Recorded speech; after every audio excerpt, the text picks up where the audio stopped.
All right, this one here is because this video is because I see it a lot. Like, Lou, why don't you file a lawsuit to stop this? Well, here's the thing. I'll tell you how this all works out. If I was to file a lawsuit, okay, because we already got one right now in Delaware going on trying to stop this, okay. But the party's already settled, so this is going to go through no matter what.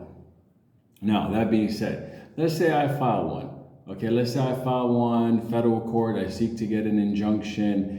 Let's say I do the complaint. I take care of the whole I serve AMC, and then they got to respond back, and then the court turns around and gives us a hearing date. I make my case why this should be stopped. They make their case. At the end of the day, the judge might go, no, that's not good enough, because let's face it, that's how things happen. Or even if the judge says, okay, we're going to issue a temporary injunction, a TRO on this, until a later date, and then we will do the same thing that we will be doing in the Delaware court.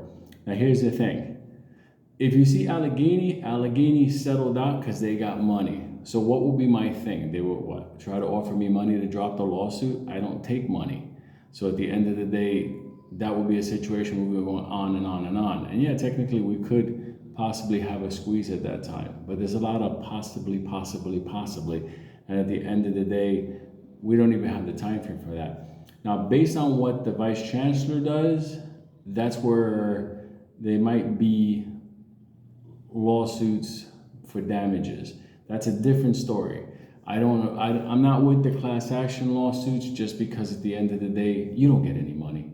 Class action lawsuits, the only one that gets money are the attorneys. I can't represent you. I'm not an attorney. So at the end of the day, I can sue for myself, but we can't all do together under me. It won't work. So my thinking is this: we have to wait until what the judge does, and when the judge makes a ruling, we're going to see what's going on. Our only action after this, if we get fucked over more than we have already, is obviously individual lawsuits against AMC for damages.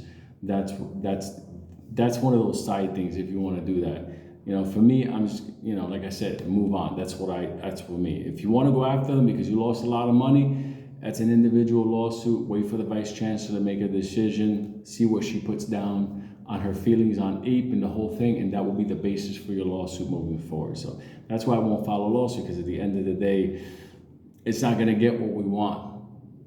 They'll still find a way around it. And there's a couple of ways. There's one way I don't even want to fucking say, but I'm sure it's on the tip of their fucking tongue in the back of their heads. There's a way right now they could fucking get a bunch of AMC shares right there. Boom, nobody can stop them. So you put one wall up, they're gonna get another. Remember, I used to work around these motherfuckers, and these are the motherfuckers they used to hire, the motherfuckers I used to work with. These motherfuckers work day and night at this. So you really can't stop them. You can get lucky. Now that does happen. We might get lucky now, but this is how it goes. So that's why I won't file a lawsuit now. Also, I fucking hate litigation for money type shit. It's disgusting. I hate fucking dealing with courts. It's just how it is. So let's just see what the judge says, and then we'll have our conversations afterwards.